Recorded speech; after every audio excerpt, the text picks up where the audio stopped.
দর্শক সবাইকে ওয়েলকাম করছি জীবনের গল্পের সঙ্গে রয়েছে মৌসুমী মৌ এবং আমার সঙ্গে আজ যে মানুষটি রয়েছেন সেই মানুষটিকে আমি বলতে পারি প্রথমত আমাদের কথা বন্ধু বা কথা শিল্পী, তবে সেটা ন্যাশনাল প্ল্যাটফর্মে না, ইন্টারন্যাশনাল প্ল্যাটফর্মে, এবং যিনি আসলে বাংলাদেশকে একটি অন্য উচ্চতায় নিয়ে গেছেন তার ভয়েস দিয়ে।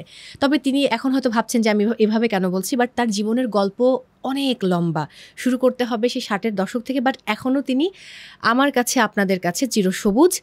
এবং একই সাথে দর্শক, তিনি কিন্তু সেই সময়ে যদি বলি যে ইস্ট পাকিস্তানের জুনিয়র ব্যাডমিন্টন চ্যাম্পিয়ন ছিলেন এবং তিনি ক্রিকেট খেলতেন, এবং তারপর সেই ভালোবাসা থেকেই বোধহয় আসলে ক্রিকেটে চলে এলেন এবং তিনি আসলে অন্যরকমভাবে তার জীবনটাকে যাপন করা শুরু করলেন। এখানে আমার অনেকগুলো প্রশ্ন রয়েছে যে কেন তিনি একজন ইন্টারন্যাশনাল কমেন্টেটর হলেন। তিনি তো অন্য কিছু করতে পারতেন, যদিও বিজনেস করেছেন, বাবার মতো হতে পারতেন, জব করতে পারতেন, বাট কেন করেনি সেটা আমি জানি না। বাট তার জীবনের গল্প আজকে আমরা জানবো দর্শক। আমার সঙ্গে রয়েছেন আমাদের ভীষণ ভালোবাসার international commentator Shamim Ashraf Chowdhury. Hello, কেমন আছো? খুব ভালো, ওয়েলকাম টু আওয়ার শো। ধন্যবাদ। খুব টেনশন হচ্ছে, মানে আজকের আড্ডা তো ডিফারেন্ট, ক্রিকেট নিয়ে অ্যানালাইসিস করতে হবে না। আমি ক্রিকেট নিয়ে অ্যানালাইসিস করতে করতে অভ্যস্ত, কিন্তু নতুন একটা কিছু করতে যাচ্ছে আমি অ্যাপ্রিহেন্সিভ, আমি ভয় পাচ্ছি। আপনি? এটা ইম্পসিবল, এটা সম্ভব না। বাট আমি যে বলে ফেললাম যে 60-এর দশক থেকে শুরু করতে হবে, জন্য একটু মন খারাপ করলেন কিনা বা রাগ হলেন কিনা? না, আসল বয়সটা লুকানোটা, আমি তো মহিলা না, মহিলা বয়স আমরা যার যা বয়স আছে সেটা জানান দেওয়াটাই উচিত আমার। তাহলে আমি কি গল্প মানে 68 থেকে শুরু করবো না তার একটু পেছনে ফিরে যাব, মানে আরো 18 বছর পেছনে যেতে হবে জন্মের সময়? এক্স্যাক্টলি, তাহলে তো আরো লম্বা। এখন আসলে বয়স কত, এটা কি বলা যাবে শামীম ভাই? অবশ্যই বলা যাবে। 4 দিন আগে না 5 দিন আগে আমার জন্মদিন ছিল। 74 সম্পন্ন করলাম, 75-এ পড়লাম। অভিনন্দন অভিনন্দন অভিনন্দন এবং বিলেটেড হ্যাপি বার্থডে এবং থ্যাংক ইউ বার্থডে ট্রিটের জন্য। ওই দিন শো ছিল আমাদের, বাই দ্য ওয়ে। সো এটা একটা খুব চমৎকার ব্যাপার যে আপনাকে দেখে এটা বোঝার কোনো উপায় নেই, বাট 74, আমি যতটুকু জানি আপনি বোধহয় জিমও করেন না, রাইট? না, আমি কোনো রকম সত্যি কথা বলতে কি এক্সারসাইজ করে প্রকৃতির লোক আমি।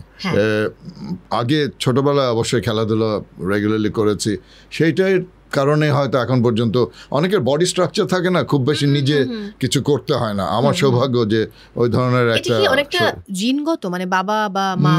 না, নট রিয়েলি। আমার বাবাও একটু মোটা ধরনের ছিল, খুব বেশি না, কিন্তু এই জেনারেশনে এসে আমার বাবা চাচার ছেলে মেয়েদের মোটামুটি সবাই খুব বেশি মোটা না। তো জেনেটিক কিছুটা হয়তো বা এসছে আমার মার সাইড থেকে। ওকে, এটা বলা যায়। সো ওই 18 বছর পেছনে যদি ফিরে যায়, মানে আপনার 60-র আগের সময়টায়, ওই সময় যে পড়াশোনা করে এরপর 68-তে ইংল্যান্ডে চলে যাওয়া, আবারও পড়াশোনা করার জন্য, এবং 10 বছর পর 78-এ আপনি ফিরে এসেছেন। সো একটু ছোটবেলার গল্প শুনি, যখন আসলে ইস্ট পাকিস্তানে আপনার থাকা। একই কথা, মানে বাঙালি তো, ইস্ট পাকিস্তান ছিল, এখন বাংলাদেশ হয়েছে। সেদিক থেকে পড়াশোনা ওই সময় রেসিডেন্সিয়াল মডেল স্কুল, এখন যেটা স্কুল অ্যান্ড কলেজ হয়েছে, একটা এখনও খুব নাম করা স্কুল, সেখান থেকে ম্যাট্রিক, তারপরে তখন ইংরেজি মাধ্যম ছিল, এখন বোধহয় নেই সেই স্কুলটা এখন, এবং হস্টেল এখন পর্যন্ত কিন্তু হস্টেল আছে এবং ডে স্কলার 2 রকমই আছে। তো তারপরে ঢাকা কলেজ থেকে ইন্টারমিডিয়েটের পরপরই আমি চলে গেলাম ইংল্যান্ডে পড়াশোনা করার জন্য। ইস্ট পাকিস্তান থাকাকালীন সময় তো আমি গেলাম, সেই সময় কিন্তু খেলাধুলার প্রতি আকৃষ্ট হওয়ার ব্যাপারটার পেছনে কিন্তু আমার বাবার অবদান সবচেয়ে বেশি। সব কিছুর দিকেই তার নজর ছিল, খুব কালচারালি মাইন্ডেড ছিল। আমাদের বাসায় মানে প্রায়শই বড় বড় আসর হতো, গানের আসর হতো।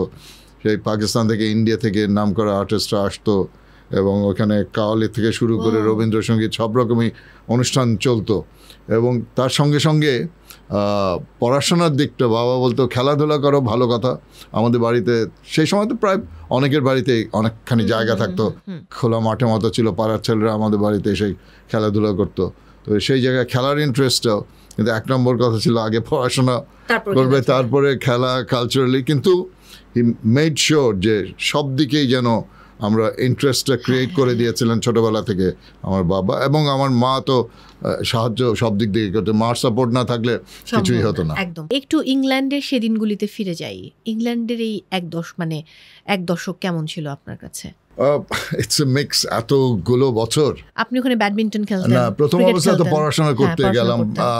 তখন ইন্টারমিডিয়েট যদিও এখানে ছিল, কিন্তু ওরা এই লেভেলসটা আমি জানি না এখন নিয়মটা কি। এখন বাংলাদেশে এই লেভেল করলেই হয়তো ওখানে ইউনিভার্সিটি বা কলেজে ভর্তি হওয়া যায়, কিন্তু ওখানে যে আমার আবার আবার A levels করা লাগলো, কেননা তখন ওই আমাদের HSC যেটা ছিল সেটা পাস করাটা ওরা অ্যাকসেপ্ট করতো না, পুনরায় আবার ওখানে আরও 3টা সাবজেক্টে করা লেগেছিল।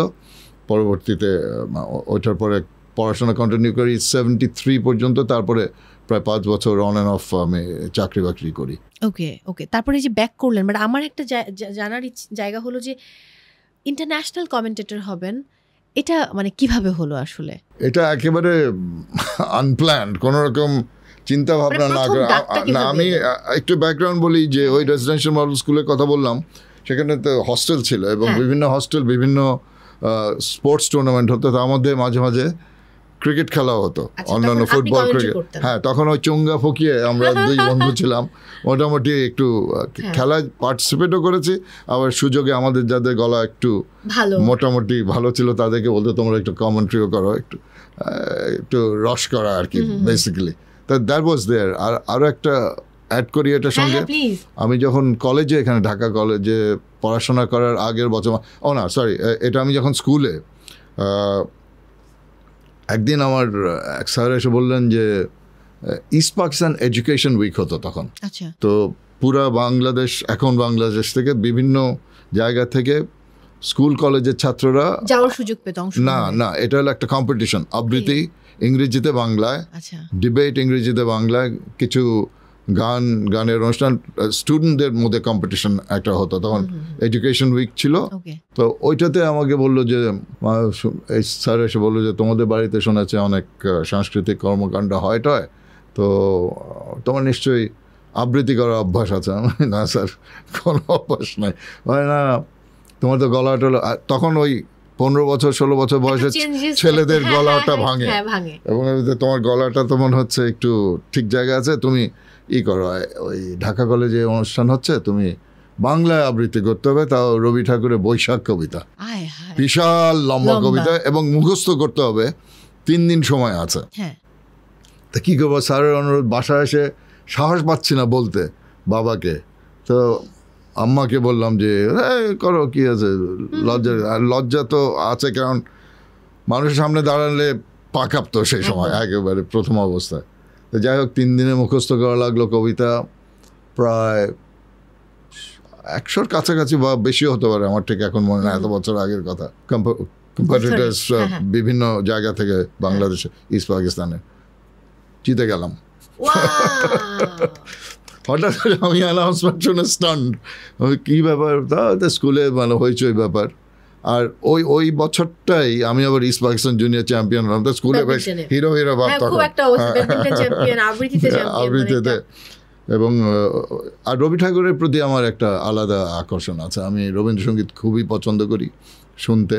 আমার মনে হয় শুধু রবীন্দ্রসঙ্গীত না, আপনি সঙ্গীতই খুব পছন্দ করেন, কারণ একজন ক্রিকেটের মানুষ, তিনি যে রাত জেগে লাইভ প্রোগ্রাম দেখেন, লাইভ মিউজিক্যাল শো, এটা আসলে সবাই করেন না। সো এটা বোঝা যাচ্ছে সঙ্গীতের প্রতি আপনার এক ধরনের দুর্বলতা আছে। হ্যাঁ, অবশ্যই এটা হয়েছে আমাদের ফ্যামিলির কারণে, সবাই, কেন ছোটবেলা থেকেই তো আমরা গানের সঙ্গে, সুরের সঙ্গে সম্পৃক্ত, এবং সেই কারণে ইভেন ইংল্যান্ডে যে আমি অনেকগুলো মানে কনসার্ট অ্যাটেন্ড করার সুযোগ পেয়েছি, সেটা আরেকটা কারণে, কারণ ওখানে কনসার্টে যাওয়ার মানে সুযোগ, মানে এটা দরকার, ভালো দরকার। আর আমরা তো গরিব ছাত্র, একেবারেই গরিব, মানে এক সময় 71-এ গেছে, সেইখানে পরে আসবো, যে 71 গেছে যখন আমরা একবেলা খেয়ে থাকতাম, কারণ বাবা চলে গেছে, টাকা শেষ, এখান থেকে টাকা পাঠানো হতো। তো সেই জায়গায় আমরা 2-3 বন্ধু বিকাল 4টার দিকে একটা মিল খেতাম, যেন রাত্রের আর দুপুরের খাবার। এটা প্রায় যতদিন পর্যন্ত ওখানে না একটা টেম্পোরারি চাকরি পেয়েছি, ততদিন পর্যন্ত এটা চালিয়ে যেতে হয়েছে। তো যাই হোক, ওই বলছিলাম যে কনসার্টের পরবর্তীতে যখন আমি একটা বেশ নাম করা একটা হ্যারোডস বলে, কুইন স্টোর বলে, সেখানে আমি রিসার্চ ডিপার্টমেন্টে একটা চাকরি পাই পড়াশোনার পরে। তো ওই রিসার্চের মধ্যে একটা অংশ ছিল যে বিভিন্ন ডিপার্টমেন্টের আপনার যে বোনাস স্কিম চালু করার জন্য যে ইনভেস্টিগেশনটা করা যায়, যে কী কাজ করছে, কিভাবে করছে, এগুলোর জন্য আমার ওদেরকে বিভিন্ন ডিপার্টমেন্টে যেয়ে তাদেরকে রিড করে, অ্যাসেস করে, অ্যানালাইজ করে, we had to produce that scheme. তো সেটার একটা দায়িত্ব ছিল, 2টা স্টপ ওয়াচ, একটা ক্লিপবোর্ড নিয়ে আমি যে ওই কোনায় দাঁড়িয়ে দাঁড়িয়ে সবাইকে দেখতাম, এক একজনকে কে কী করছে, কতটা এফোর্ট দিচ্ছে, রেটিং করা লাগতো, এইটুক কাজ করতে কতটুক সময় লাগছে, সব কিছু ইনকর্পোরেট করে। তার এটা করার সময় রেকর্ড ডিপার্টমেন্ট ছিল তখনকার। আগের দিনে তোমার মনে আছে যে ভাইনাল রেকর্ড, বড় রেকর্ড, এলপি ছিল, এক্সটেন্ডেড প্লে ছিল, 78 RPM রেকর্ড। এবং তখন নতুন মাত্র ক্যাসেট আসা শুরু করেছে মার্কেটে। ক্যাসেটও একটা ক্যাসেট ছিল, ফিতার ক্যাসেট 2 রকম ছিল। তো ওইখানে আমি যখন করতাম তখন এরা খুব অ্যালার্ট থাকতো। এই সময় যখনই কোনো নতুন আর্টিস্ট, তাদের নতুন না, এস্টাবলিশড আর্টিস্ট যখন শো হতো বড় বড় কনসার্ট হলে, রয়্যাল অ্যালবার্ট হল, রয়্যাল ফেস্টিভ্যাল হল, লন্ডনের অন্যান্য যত বড় বড় জায়গায়, ওপেন এয়ার, হাইড পার্কে, তো ওই ফেস্টিভ্যালগুলো যখন হতো তখন ওরা এসে ফ্রি টিকিট দিয়ে যেত এই রেকর্ডটা প্রমোট করার জন্য। এই বড় ডিপার্টমেন্ট স্টোর ছিল তো, ওইখানে একটা ডিপার্টমেন্টে ওই রেকর্ড, তখন আমাকে দেখতো সবাই, তো একটু অ্যালার্ট ছিল, ভাবতো যে আমি ওদের সঙ্গে আমিও ফ্রি টিকিট পেয়ে যেতাম। এভাবে আমি অনেক নামি দামি শিল্পীদের কনসার্ট দেখার সৌভাগ্য হচ্ছে, যেটা জীবনেও আমার নিজের মানে একেবারে সম্ভব ছিল। আমি ছোট্ট করে একটা ব্রেক থেকে ফিরে আসছি। দর্শক, সময় হয়েছে বিরতি নেবার, ফিরছি একটু পর, আমাদের সাথেই থাকুন।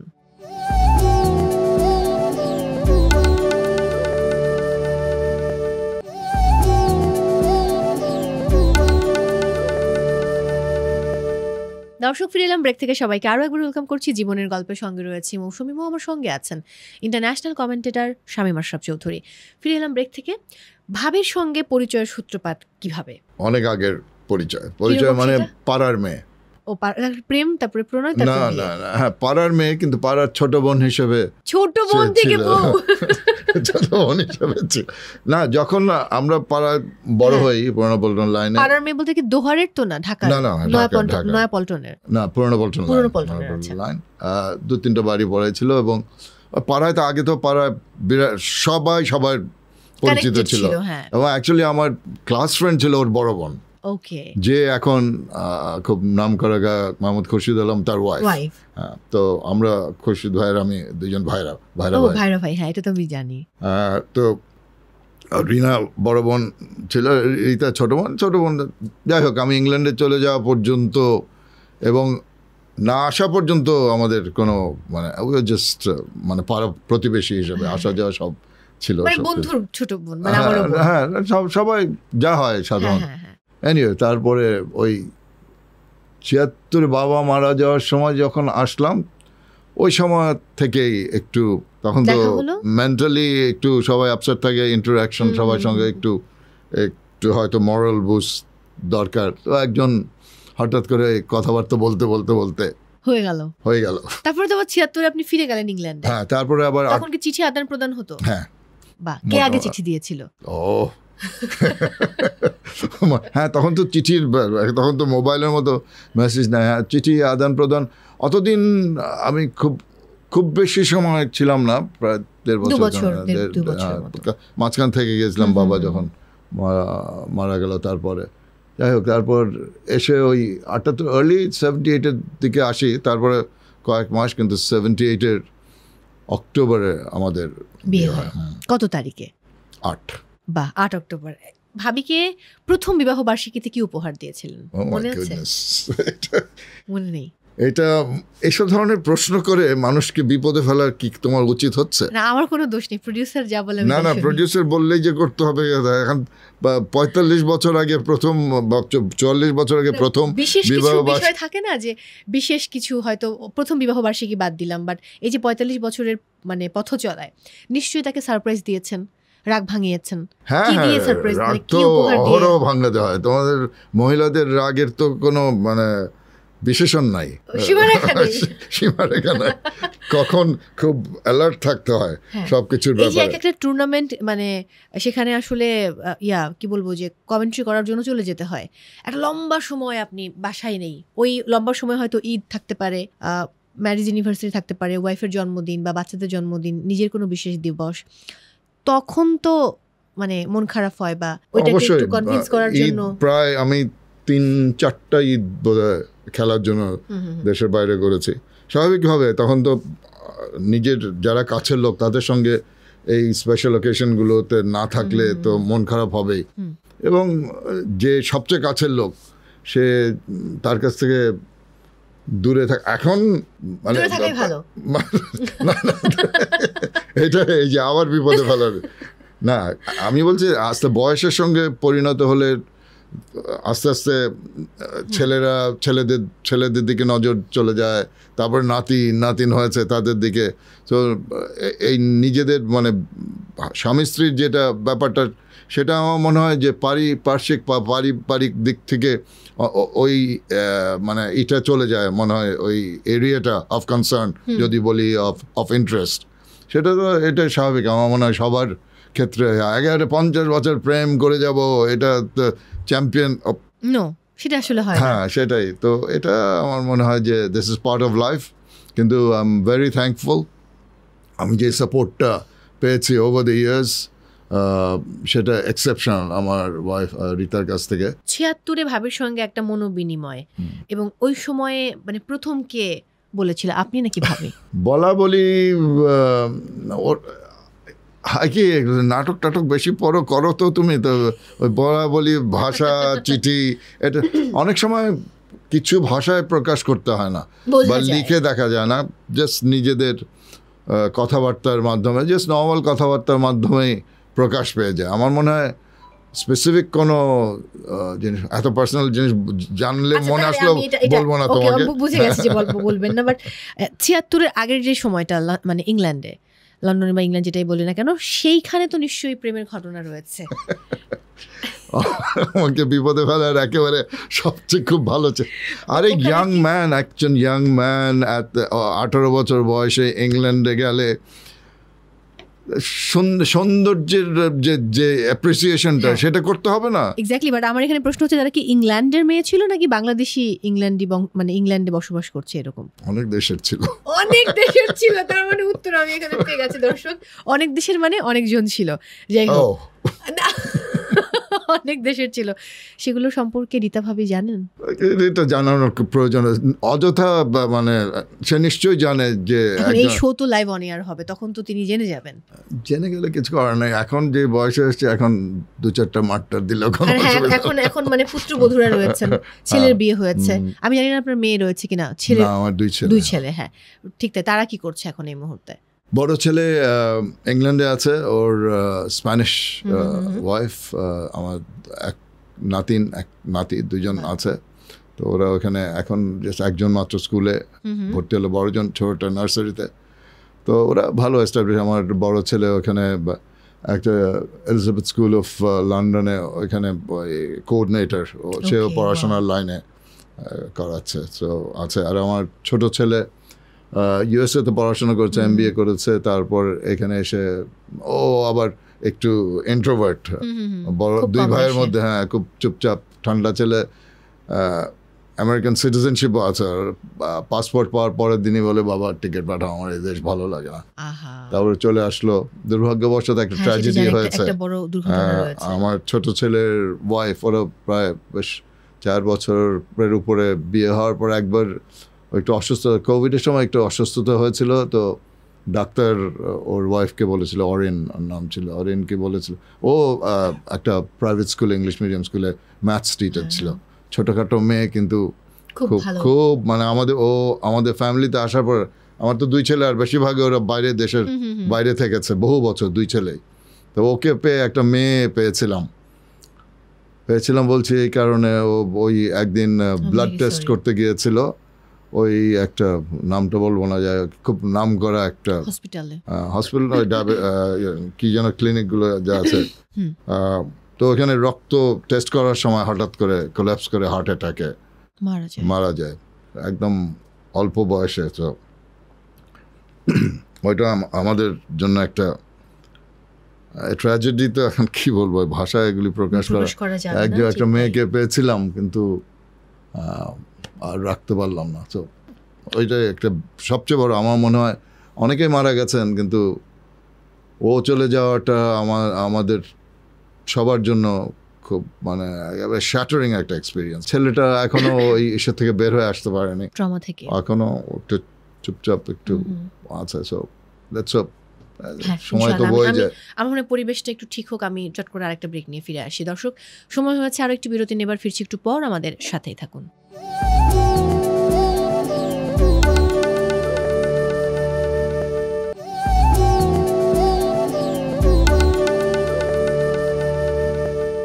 দর্শক, ফিরে এলাম ব্রেক থেকে। সবাইকে আরও একবার ওয়েলকাম করছি জীবনের গল্পের সঙ্গে রয়েছি মৌসুমী মো, আমার সঙ্গে আছেন আমাদের সবার ভালোবাসার ইন্টারন্যাশনাল কমেন্টেটর শামীম আশরাফ চৌধুরী।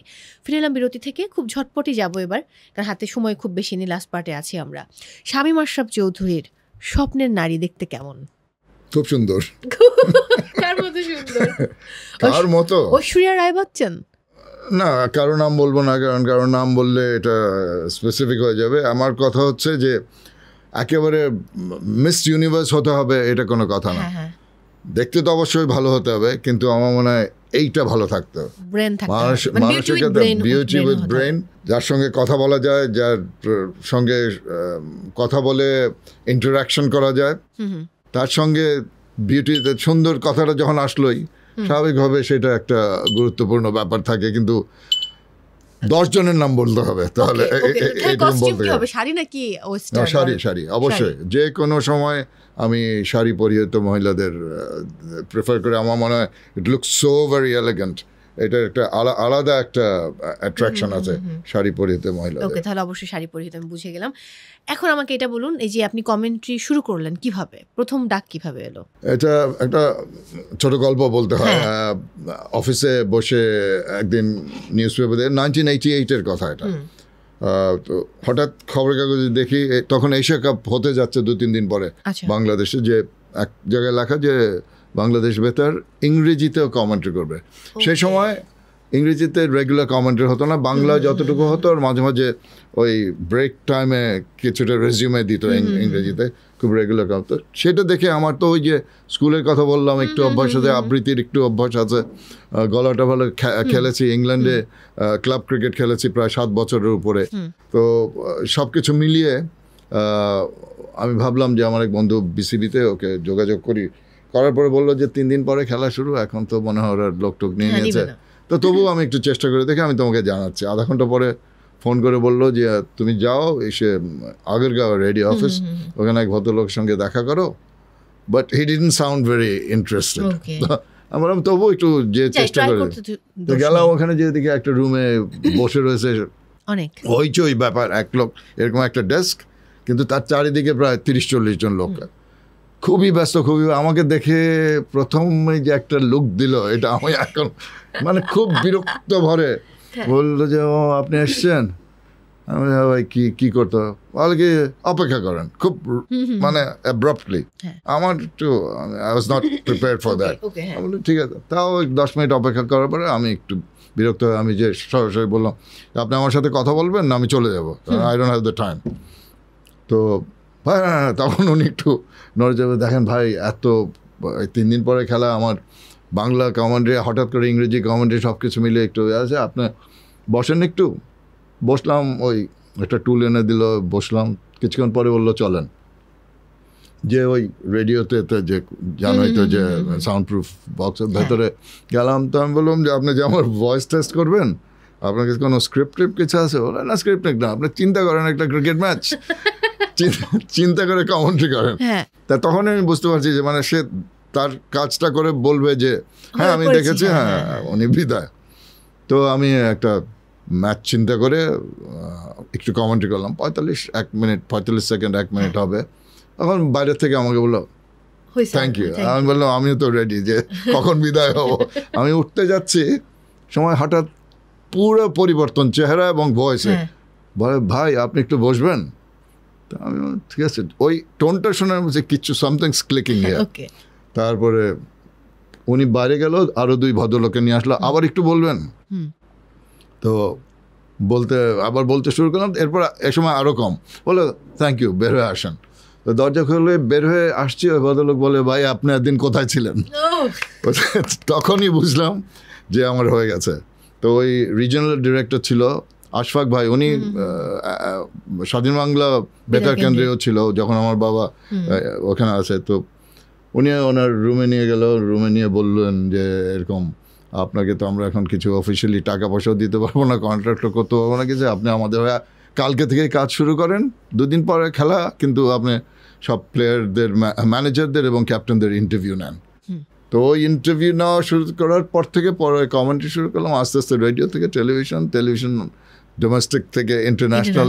এই ইন্টারন্যাশনালে প্রথম কবে করেছিলেন, এটা কি মনে আছে? ইন্টারন্যাশনালে প্রথম আমার মনে হচ্ছে ইন্ডিয়া পাকিস্তানের একটা ম্যাচ ঢাকায় হয়েছিল, তখনও বাংলাদেশ আমরা পাই নাই, স্ট্যাটাস পাই নাই। আচ্ছা, তার মানে 96 এর অনেক আগে। হ্যাঁ, এটা 97-এ তো আমরা আইসিসি ট্রফি জয়লাভ করি, তারপরে 98-ও হতে পারে, আমার ঠিক সময়টা মনে নাই। বাট বাকিটা তো আসলে ইতিহাস। কিন্তু যে কমেন্ট্রি করতে কিন্তু অনেক মজার ঘটনা ঘটে, কারণ বেশিরভাগ সময় যখন বাংলাদেশ হেরে যায় তখন তো আসলে আপনাকে আপনার টোনে কমেন্ট্রি করতে হয়, but it's too tough for you. Definitely very tough. কমেন্টেটরদের একটা অলিখিত নিয়ম আছে, সেটা হলো ইম্পার্শাল থাকতে হবে। অবশ্যই। হ্যাঁ, ইম্পার্শাল না থাকলে, তাহলে যদি একটা দলের পক্ষে করে, ইট ডাজন্ট সাউন্ড রাইট। হ্যাঁ, and you have to be analytical, technical এবং যতটা সম্ভব নিরপেক্ষ। কিন্তু কাজ করে মানে কি, দারুণভাবে কাজ করে। দুর্ভাগ্যবশত সবসময় নিজের ইমোশনটাকে চেক করে রাখা যায় না। যখন বহুদিন অনেক খোঁচা খেয়েছি অনেক কমেন্টেটরদের কাছ থেকে, ওরা খুব সাটলি খোঁচা দিত বাংলাদেশ যখন মানে উঠতি জায়গায়, তো আমরা সবসময় হেরে হেরেই অভ্যস্ত ছিলাম এবং সেই সময় অনেক সহ্য করতে হয়েছে। কিন্তু যখন বাংলাদেশ জেতা শুরু করেছে, রিসেন্ট পাস্টে তো আমাদের জেতার পরিমাণটা একটা রেগুলারিটি এসেছে, সেই জায়গায় আমি এখন সুযোগ পাই অনেক ক্ষেত্রে, বড় বড় নামি দামি কমেন্টেটররা সুযোগ পেয়েছে, যখন ওদের উইকনেস থাকে ওদের অন অ্যান্ড অফ এর খোঁচা মারার, সেটা খুব ভালোই লাগে। বাট যেটা বলছিলাম যে কমেন্ট্রি করতে গেলে ইম্পার্শাল থাকতে হয়, বাট বাংলাদেশ যখন একটা জয়ের কাছাকাছি চলে আসে তখন ভেতর থেকে যে আবেগটা আসে। ঘটনা শেয়ার করতে চান যে কমেন্ট্রি করছেন একসঙ্গে অন্য দেশের একজন কমেন্টেটর রয়েছেন? কয়েকবারই ঘটেছে, কিন্তু আমার যদিও আমি অন এয়ার ছিলাম না 1997 আইসিসি ট্রফির সময়, তখন তো রেডিও কমেন্ট্রি ছিল, টেলিভিশন ছিল না, অনেকেই জানে। ওইটাই আমাদের stepping stone towards international cricket establish হওয়ার ব্যাপারে। ওই সময়টায় আমি এখনো ভিডিও ক্লিপে দেখা যায় আমি কমেন্ট্রি বক্স ছেড়ে দৌড়ে মাঠে নেমে গিয়েছিলাম, যেটা খুব আনপ্রফেশনাল বলা যেতে পারে, যদি আমি অন এয়ার ছিলাম না। আরেকজন ওই যে শেষের ওভারগুলোর সময় যখন কেনিয়াকে হারাচ্ছিলাম, এই মুহূর্তে একটু কমেন্ট্রি করে দেখাতে হবে। সরি, কমেন্ট্রি অল্প মানে 20 সেকেন্ডসের জন্য। কমেন্ট্রির চেয়ে একটা কবিতা আবৃত্তি করলে ভালো হতো না? হ্যাঁ, সেটা হতে পারে, একদম ডিফারেন্ট। যে প্রথমবার আমরা শামীম আশরাফ চৌধুরীকে দেখছি তিনি কবিতা আবৃত্তি করছেন, কিন্তু প্রথমবার না, দু একটা জায়গায় করি নাই যে তা না। ওই যে কবিতাটা প্রায় 50 বছর আগে, যেটা স্কুলে থাকতে, রবীন্দ্রনাথের জাস্ট দুটো লাইন, হে ভৈরব হে রুদ্র বৈশাখ, ধুলায় ধূসর রুক্ষ উড্ডীন পিঙ্গল জটাজাল, তপক্লিষ্ট তপ্ত তনু মুখে তুলি বিষাণ ভয়াল, কারে দাও ডাক হে ভৈরব হে রুদ্র বৈশাখ। বিশাল লম্বা, এটা প্রথম 4টা লাইনই মনে আছে। ভাবিকে প্রথম দেখায় কি বলেছিলেন?